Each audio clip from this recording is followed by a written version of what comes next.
Lagniappe is a luscious Louisiana word. Drawn from French Cajun culture, it refers to the idea of providing just a little extra, particularly in a good sense. If we go to the market, the seller gives us all we bought and then adds just a little extra for good measure. Sort of like the baker's dozen of 13 in broader American culture.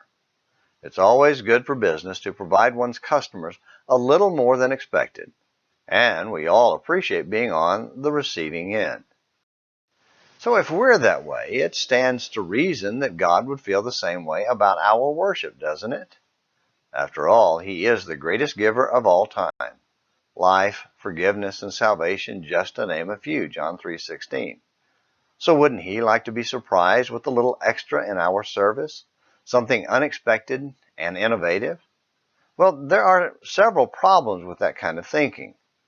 First, God is not like us in that He needs nothing, so His loyalty to us doesn't depend on what we can give Him, Acts 17:25. Second, once we sin, no amount of obedience is enough to purchase our forgiveness, so we can't do enough to make it right, Galatians 3:11 and 12. Third, God requires everything, complete and total surrender and obedience to His will, Deuteronomy 6:5 and 10 verse 12. Once that's handed over, there's nothing extra left to give. But we still think we can buy God's favor with lagniappe. So we give Him a little extra by adding things to our worship that aren't authorized by Him.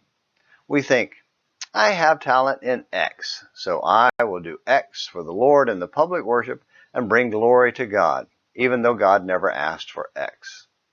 Not only is that flawed by not understanding the nature of God and what He expects from us, it is a fatal rebellion that makes worship really all about us and rejects God's request that we obey His every command. If you love me, you will keep my commandments, John 14:15.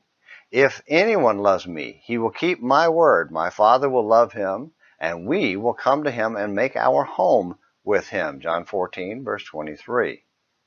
So let's leave the lagniappe for God to give out to us at His pleasure, instead of trying to buy God's favor with things He doesn't want. Just some thoughts for today's Morning Minutes in the Bible on Sensual Service Saturday. Be sure to come back tomorrow for new Morning Minutes in the Bible. Until then, this is James McClenny hoping you have a great day.